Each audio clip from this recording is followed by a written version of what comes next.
Funny thing about this video is that I've had it sitting in my archives from ages back, and I've always felt that I needed to eventually get around to filming it because it's something I wanted to talk about, but I never got around to doing so. But then I was looking through my notes and came across the title, and I was like, oh yeah, Noria. It's about time we talk about fandom's insistence on conflating people's morality with the characters they enjoy and are drawn to on screen. So yeah, that's why you all are getting this video. A bit different from my usual fare, but hey, I want to talk about it with you. So let's do that, all right?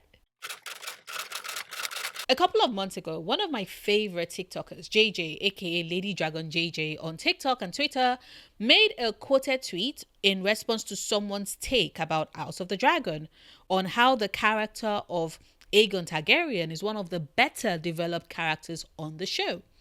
And by Aegon Targaryen, she was of course referring to Aegon II, son of Viserys I and Alicent Hightower. Now, people showed up to her comments with pitchforks, incensed that she would dare to make the claim that Aegon was one of the better developed characters in the series because Aegon is a piece of shit and a rapist, and they do not understand how on earth she would even say anything positive about him.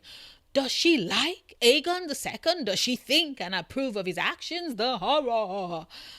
Now, if you're a fan of JJ, you know that she doesn't take any shit. She's acerbic, she's quick-witted, and she will skewer you for moving to her comments without any sense. So, of course, she went off on them. I remember seeing those comments and just laughing and shaking my head at how people seem to be stuck within the narrow thinking about good characters and bad characters and what our love for them says about us. Because I'm not the biggest fan of Aegon Targaryen. I am Team Dragon because I think the dragons suffered the most in the dance of the dragons. But I also think that misogyny is the reason why Rhaenyra was not allowed to rule the Seven Kingdoms, as is her birthright. So, Team Black second. But I'm also someone that can't see the amount of character development that was put into the character of Aegon Targaryen. We're meant to see him as a child who was ignored by his king father and manipulated by his queen mother and hand grandfather, who was never taken seriously and mocked and scorned behind the hands that also gleefully held him up as king, not because he's deserving of it, but because it is only by propping him up that Rhaenyra's claim can be voided, a situation that he's very much aware of. We can look at the actions of Aegon Targaryen, think of him as evil, but still find his character compelling. To act like viewers cannot separate his character actions from the development his character is undertaking is infantilizing those of us who appreciate a good story and character arc. Especially when the piece of media in question is so scared to make the lead character as morally grey as she should be, as she was within the text. Rhaenyra Targaryen is not the lily-white, pure and innocent character that the show is making her out to be, and just having her be declawed because showrunners want to browbeat the audience with the see, this is how much Rhaenyra has been wronged, the theft of her throne is unjustified, she did nothing to earn this, is once again an insult to our intelligence, because you can have Rhaenyra be this vengeful, avenging angel of death, and I will still climb on the soapbox to declare that her throne was stolen from her because she is Viserys' declared heir. But alas, showrunners think that we can't handle having her be remotely grey, and honestly, based off of how quick fandom is to criticize other fans who like or enjoy characters who are remotely problematic, I can see why they would take the stands and believe that.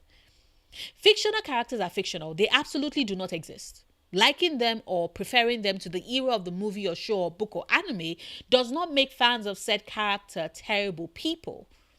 They might have terrible taste if the character they stand is absolutely bottom barrel, but it doesn't make them terrible human beings. And unless the person is dealing with hybristophilia, in which case, yes, there is a cause for concern.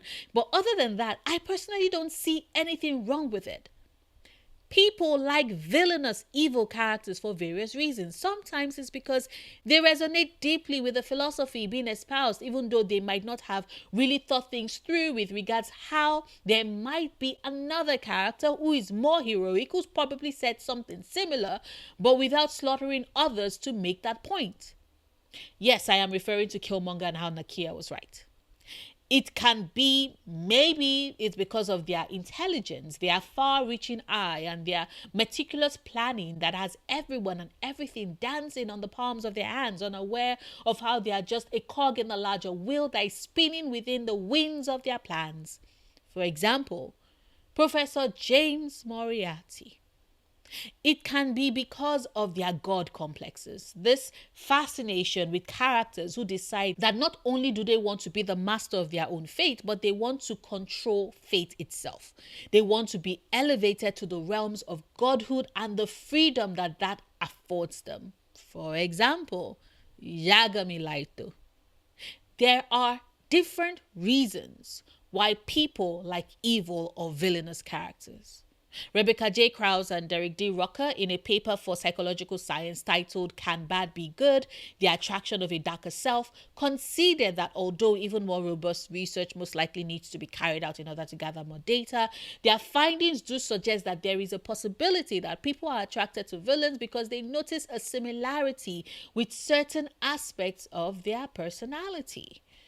Going on to conclude by saying that perhaps fiction provides a way to engage with the dark aspects of your personality without making you question whether you're a good person in general.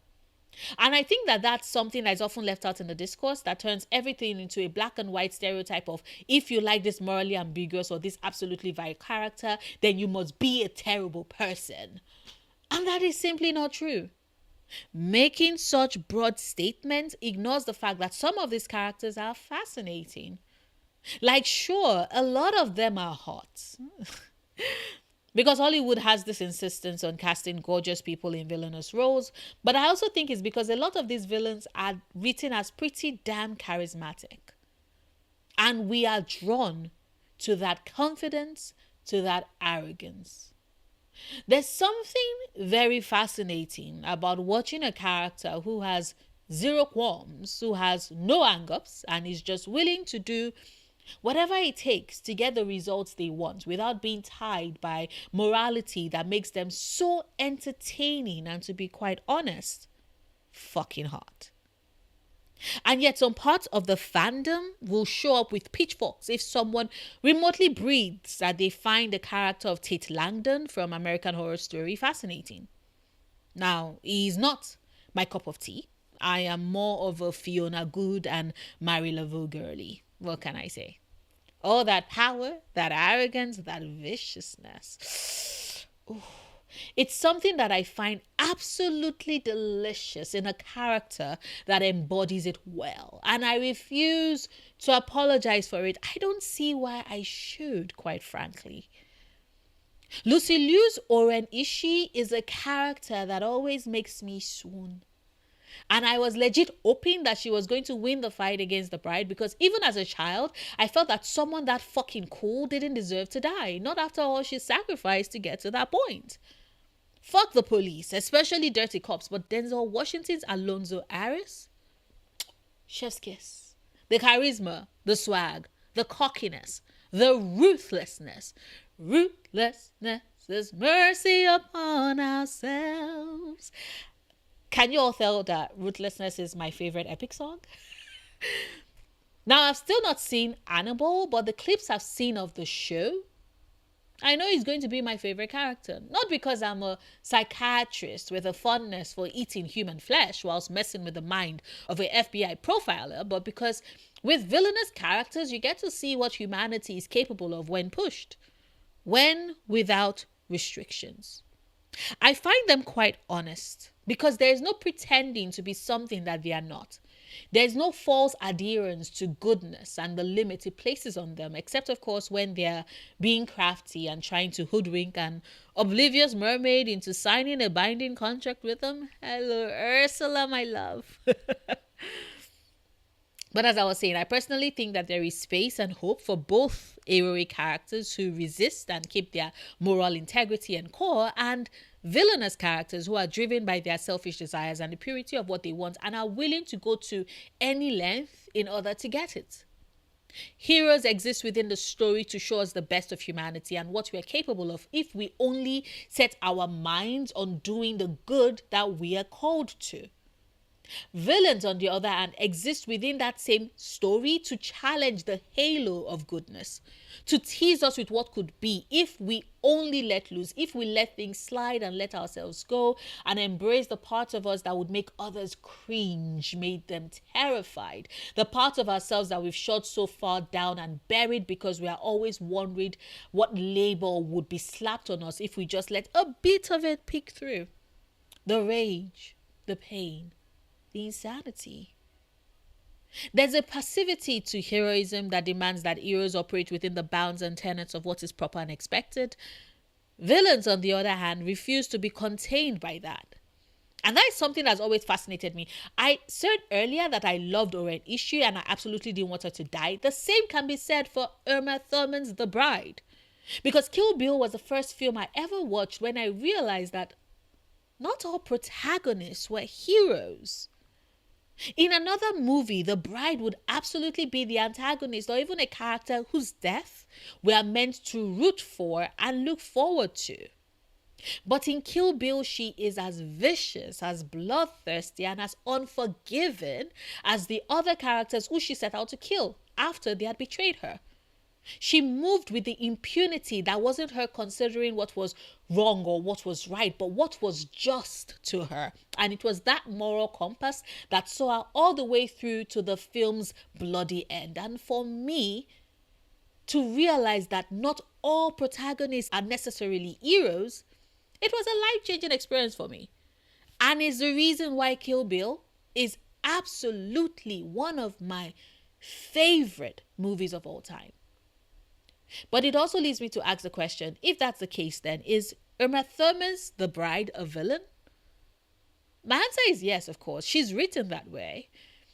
And we're meant to cheer her on regardless as she carves her bloody vengeance on the bodies of those who stand in the way of her getting to her goal. And I would love to hear your thoughts on that. Do you think The Bride is a villain as well? Or do you see her as a hero? Please let me know in the comments. Like this video if you've watched this far and haven't done so yet. Share this video if you want. Support me on Patreon if you can. If you cannot, however, consider checking out my other channels. I have a channel dedicated to me playing video games if that's more your thing. Or if you're one of the people who finds my voice soothing, you can check out my ASMR content. I have the links to all my channels in the description box, so do check it out. And until Monday's video, do remember, obsessing over the things you love, perfectly valid coping mechanism. I don't know what you've done to me.